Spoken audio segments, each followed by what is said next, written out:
Pak, Pak. Pak, ikaw ang pinag kita. Bulok. Kaya nang foto ay. Bulok ay buta. Ayo kowe. Atas, Pak. Atas, Pak. Atas, Pak. Lihat atas, Pak. Tengah, Pak. Yang botak duduk, Pak. Tak. Yang terhormat Bapak Ketua Dewan dan yang terhormat Bapak Gubernur dipersilakan kembali ke tempat semula. Hadirin dipersilakan duduk kembali.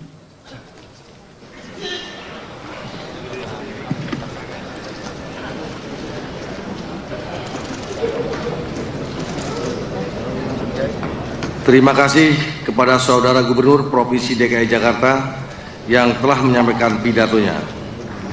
Kita telah sama-sama mendengar bahwa Saudara Gubernur telah menyampaikan pidato pengunduran diri dan berhenti sebagai Gubernur Provinsi DKI Jakarta. Sebagaimana kita ketahui bersama bahwa Saudara Gubernur Provinsi DKI Jakarta Bapak Insinyur Joko Widodo telah ditetapkan sebagai Presiden terpilih Republik Indonesia periode 2014-2019.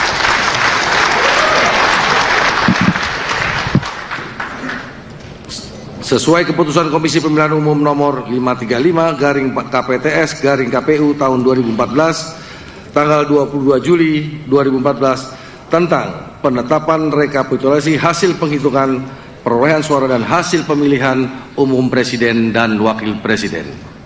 Dan keputusan Komisi Pemilihan Umum nomor 536/KPTS/KPU tahun 2014 tentang penetapan pasangan calon presiden dan wakil presiden terpilih dalam pemilihan umum presiden dan wakil presiden tahun 2014 serta putusan Mahkamah Konstitusi Republik Indonesia nomor 1 PHPU Pres 12/2014 tanggal 21 Agustus 2014 serta untuk mempersiapkan pelantikan presiden dan wakil presiden Republik Indonesia periode 2014-2019 pada tanggal 20 Oktober 2014. Selanjutnya, fraksi akan menyampaikan pandangannya terhadap pengunduran diri gubernur dimaksud dalam rapat paripurna. Insya Allah akan dilaksanakan hari Senin tanggal 6 Oktober 2014. Rapat hadirin yang kami hormati, dengan demikian kita telah dapat menyelesaikan acara pokok dalam rapat paripurna ini. Untuk itu kami sampaikan penghargaan dan terima kasih kepada hadirin atas perhatian dan kesabaran hadirin dalam mengikuti jalannya rapat paripurna DPRD ini. Akhirnya dengan mengucapkan Alhamdulillahirabbil alamin, rapat paripurna ini kami tutup. Wabillahi taufiq wal hidayah. Wassalamualaikum warahmatullahi wabarakatuh. Mantap Ketua Dewan. Belajar terus, Bro.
Ya, itu tadi telah kita dengarkan bersama pidato pengunduran diri dari Joko Widodo selaku Presiden Republik Indonesia terpilih dari jabatannya sebagai Gubernur DKI periode 2012 hingga 2017.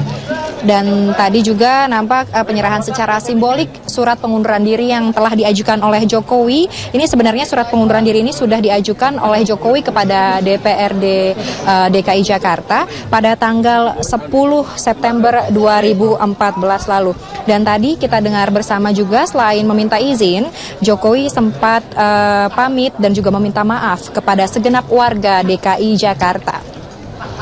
Dan setelah diserahkan tanggal 10 September 2014 lalu, hari ini digelar rapat paripurna dengan agenda mendengarkan pengunduran diri atau pidato pengunduran diri dari Joko Widodo, dan kemudian nanti hari Senin tanggal 6 Oktober 2014 DPRD DKI Jakarta akan kembali menggelar rapat paripurna dengan agenda mendengarkan pandangan fraksi dan pengambilan keputusan terkait persetujuan pengunduran diri Jokowi dari kursi Gubernur DKI Jakarta.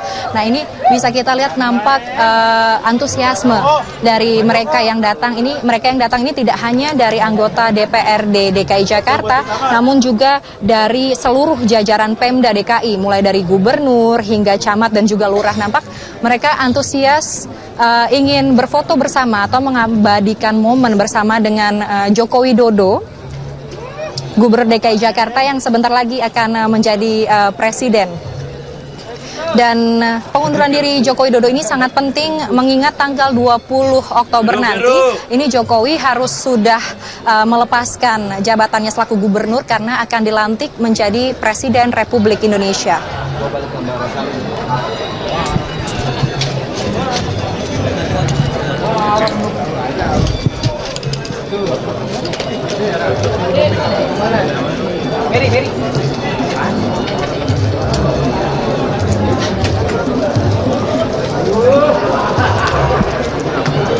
Dan sejauh pantauan kami ini tadi, Prita, tidak hadir PLT Gubernur Ahok atau Basuki Cahayapurnama pada rapat paripurna ini. Jadi rapat paripurna ini hanya dihadiri oleh Joko Widodo selaku Gubernur DKI Jakarta, kemudian juga tentu saja anggota DPRD DKI Jakarta, dan juga tamu-tamu undangan seperti Kapolda Metro Jaya, kemudian juga ada Pangdam Jaya, Panglima Korps Angkatan Udara, serta jajaran Pemda DKI. Ini jajaran Pemda DKI ada 267 lurah yang diundang ke rapat paripurna pengunduran diri Joko Widodo kali ini, dan juga 44 camat. Nampak ini media sangat bersemangat mengabadikan momen-momen pengunduran diri Jokowi ini.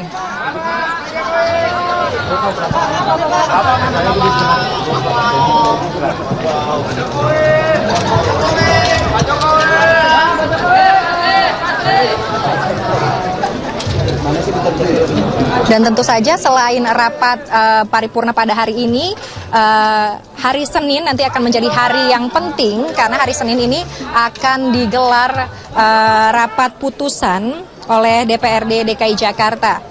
Yakni rapat paripurna dengan agenda mendengarkan pandangan fraksi terkait pengunduran diri Joko Widodo ini, dan juga akan ada pengambilan keputusan.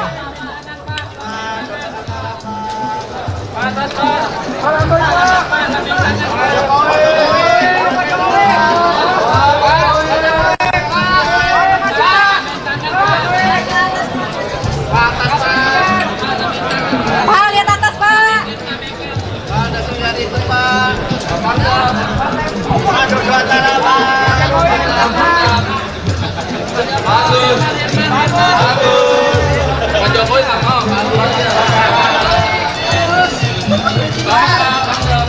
Sorry.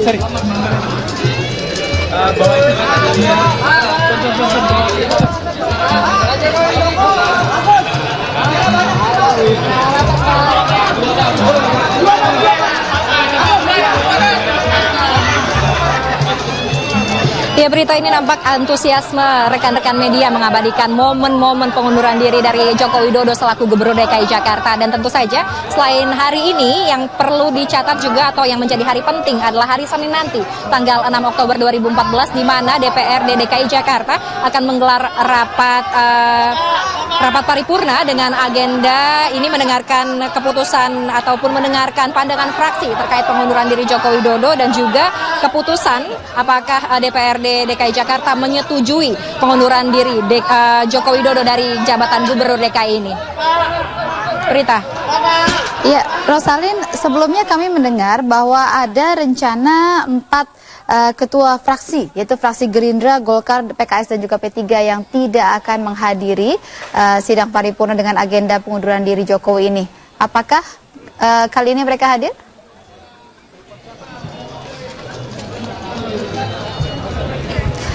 Baik, Rosalin.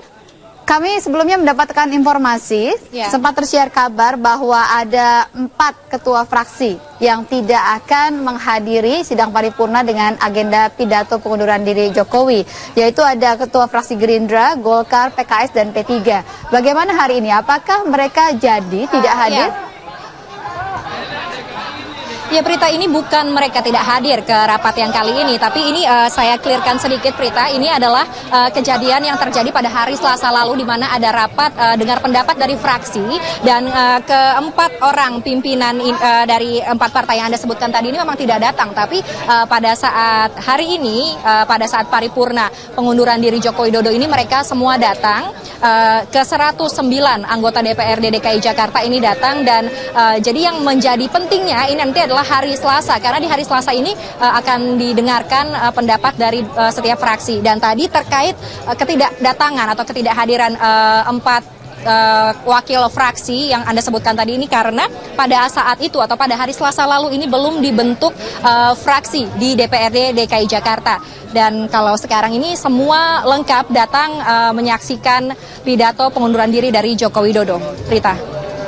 Terima kasih Rosalin Asmarantika melaporkan dari gedung DPRD DKI Jakarta. Baik pemirsa, saat ini sudah ada 2 narasumber yang ada di studio Metro TV. Ada Mas Gugun Herianto dan seorang pengamat politik dan juga Mas Yunarto Wijaya, seorang pengamat politik. Ya. Nah, tadi dikatakan bahwa pandangan fraksi baru akan dilakukan tanggal 6. Begitu, ini cukup mengundang pertanyaan. Kenapa tidak sekalian saja hari ini ketika semuanya berkumpul? Anda melihatnya apakah kemungkinan ada suatu pergerakan-pergerakan lain yang berusaha untuk menjegal Jokowi begitu? Tidaklah, menurut saya memang ini tahapan dan malah ini kan menunjukkan bahwa bahwa tahapan-tahapan yang cukup hari ini formalitas penyampaian surat pengunduran diri melalui pidato, lalu kemudian juga ada tahapan untuk mendengarkan pandangan fraksi saja sebetulnya ya. Ini kan menunjukkan bahwa sebetulnya ini formalitas ketika seorang gubernur memang bisa mengundurkan diri. Lah walaupun kemudian misalnya dalam pandangan ada keberatan-keberatan, yang harus dimengerti adalah keberatan itu tidak kemudian secara legal itu bisa membatalkan pengunduran diri. Apalagi kalau ada yang berimajinasi bahwa ini kemudian bisa membuat Jokowi gagal atau batal menjadi presiden. Yang sebetulnya harus dilihat adalah dari statement, tadi saya juga sudah sempat sebutkan, hampir semua fraksi menyatakan menerima. Artinya tidak ada celah juga untuk bisa menghambat. Dari PKS sudah menyatakan seperti itu, dari PAN sudah menyatakan seperti itu. Kalau ada pernyataan dari Pak M. Taufik, ya saya hanya melihat biar bagaimanapun ada turunan dari pertarungan Pilpres antara kedua kubu koalisi, tidak jauh berbeda dengan pertarungan yang apa yang terjadi di DPR. Lalu kenapa ketika kemudian sebetulnya tidak bisa berpengaruh secara legal formal tetap diutarakan secara keras? Ya menurut saya ini permainan politik panggung depan ketika ada upaya, ketika ada sebuah pernyataan yang menyatakan bahwa ada yang harus dikritik dari proses apapun yang berkaitan dengan Jokowi termasuk dalam pengunduran dirinya, ini kan upaya delegitimasi. Walaupun harus dimengerti juga upaya-upaya delegitimasi ini kadangkala itu biasa malah bisa jadi efek bumerang buat orang yang melakukan itu, termasuk Pak M. Taufik menurut saya. Ya, Mas Gugun, Anda menilai juga sama seperti itu? Ya, sama persis. Jadi ini hanya semacam prosedural ya, bahwa prosedur setelah pidato tadi Pak Jokowi untuk meminta pengunduran diri, itu memang proses selanjutnya adalah pandangan fraksi. Jadi itu sesuatu hal yang sebetulnya biasa saja. Artinya secara prosedur memang begitu. Pidato, kemudian nanti ada jeda waktu untuk taruhlah praksi ya, mempertimbangkan segala macam. Kemudian mereka memberikan pandangan. Tapi sebetulnya pandangan-pandangan praksi sebenarnya menurut saya yakin bahwa sudah ada sebetulnya. Hanya tinggal oke, momentumnya difasilitasi lewat satu persidangan. Dan sidang itu kan hanya formalitas, lagi-lagi saya katakan hanya formalitas saja. Kalau tadi pandangan fraksi dikatakan bahwa sebenarnya tidak akan berpengaruh apapun untuk menjegal Jokowi begitu untuk maju sebagai presiden Indonesia. Lantas apa ya yang bisa dicapai dari fraksi tersebut jika dalam pandangan fraksinya kemudian mengatakan secara tegas-tegas menolak pengunduran diri Jokowi? Iya, saya prediksi kemungkinan ya mungkin catatan-catatan kritis ya, terutama terkait dengan eksistensi Pak Jokowi. Saya mungkin bisa melihat bahwa yang sering juga sebenarnya dilontarkan oleh elit partai yang sekarang di koalisi Merah Putih ya, bahwa Jokowi tidak menuntaskan janji politiknya selama 5 tahun, kan itu paling. Kemudian catatan itu terus diulang lagi besok ya, di pandangan praksi ya, sekedar seperti itu. Jadi ini merupakan bagian dari tadi dalam konteks impresi ya, kesan publik nanti, kesan publik untuk bahwa ini adalah bagian dari satu hal yang memang harus dalam konteks opini publik harus dimanage, dan salah satu manage isu ya, terutama untuk mendelegitimasi tadi saya setuju, ini kan akan juga diutarakan dalam konteks misalnya tadi front stage ya, panggung depan. Tetapi saya lebih dari itu ya, bahwa ini kan bagian dari catatan yang mereka akan sodorkan juga ke publik, dan biasanya berpengaruh pada dua hal. Satu, persepsi, dua, tindakan. Nah, persepsi adalah bagaimana memenuhi tentu persepsi publik terkait dengan catatan kritis terhadap Jokowi. Kemudian tindakan tentu akan semakin menyolidkan tentu ya kelompok-kelompok yang berada di luar Jokowi. Dalam konteks ini adalah KMP, dan tentu juga dalam konteks impresi itu ke bawah ya, artinya ke masyarakat. Polarisasi kan sudah dengan sendirinya memang terbentuk sejak Pilpres, dan terlebih pada saat KMP itu sekarang punya momentum jangka panjang, power sharing dengan sekian instrumen regulasi yang mereka kemudian pegang sekarang, seperti undang-undang pilkada ya, undang-undang pilkada, kemudian MD3 yang sekarang juga dia sudah kuasai pimpinan dewan. Kemudian besok-besok tentu akan semakin banyak regulasi yang dipertarungkan di DPR, dan saya pikir salah satunya sekarang adalah juga momentum-momentum seperti ini lagi-lagi ini hanya kembang-kembang sebetulnya dari proses pertarungan itu. Jadi akan tetap ada amunisi yang dikeluarkan oleh kelompok Merah Putih ya. Tapi nanti kita akan bahas tadi, kalau tadi Jokowi sudah cukup aman melenggang ke kursi presiden begitu ya. Tapi bagaimana dengan berikutnya? Begitu ya, kita akan bahas lebih lanjut dalam Breaking News Metro TV. Kami akan kembali untuk Anda.